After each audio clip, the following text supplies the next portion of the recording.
Hello, it's Book Quote Wednesday and the word is busy. Today I am reading from my time travel novel, TIME'S Chariot. A group of home time dissidents have based themselves in the 21st century to make their plans and to plot, but they now realise they have vastly underestimated the abilities of their ancestors.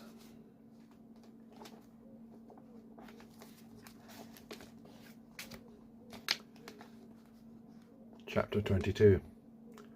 Hossein Asaldra looked up when the door opened and he knew the time had come. 2 guards with stunners levelled and a third with a pair of cuffs. This is where his field ops training should have come flooding back. A couple of swipes and kicks to render the guards unconscious, and with one bound he would have been free. But he hadn't trained for a long time. He wasn't wearing a field suit.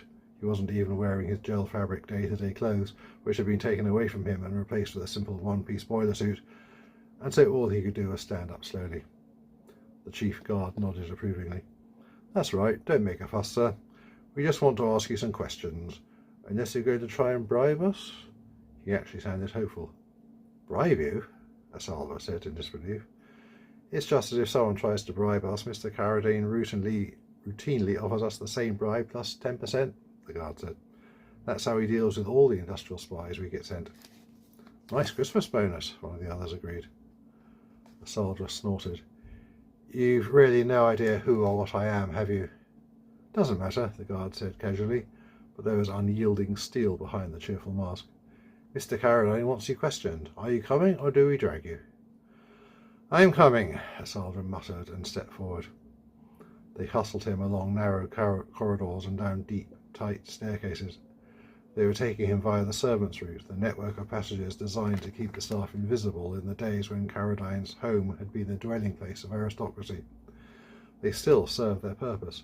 As well as his private army, Matthew Carradine no doubt employed perfectly ordinary, decent people who would raise at least one eyebrow when they saw someone clearly being held prisoner.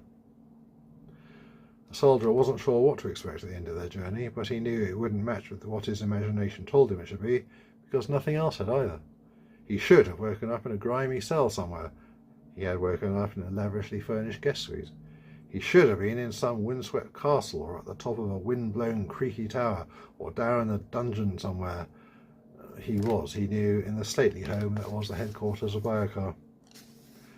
But they were heading for the basement, so maybe the dungeon scenario wasn't too far out.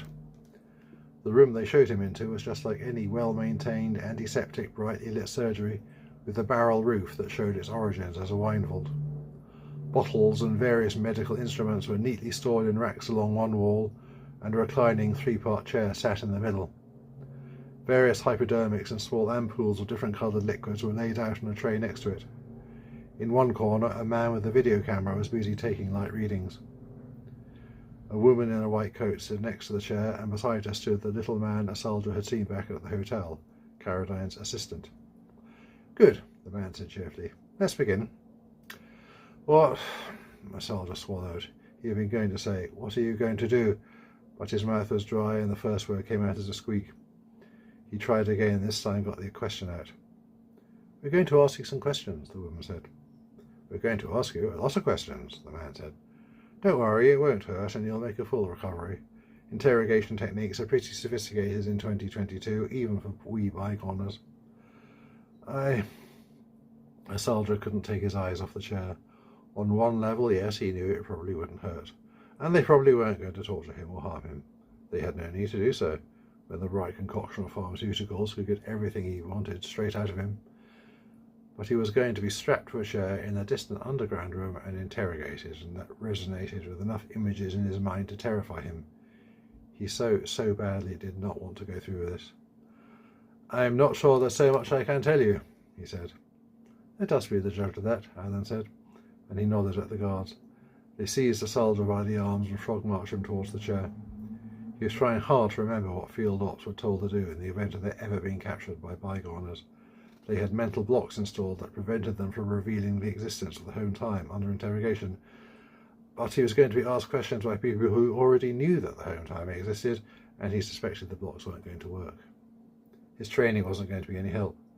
He was going to spill secrets to bygoners with who knew what effect on the time streams, and the specifics didn't know where he was, and there was no chance of doing what he had originally planned when he contacted Caradine, which was to blank his memory once their business had been completed.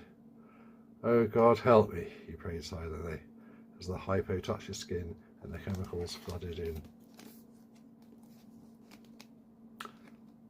Remember, you can buy my books at www.benjeeps.com. See you next time.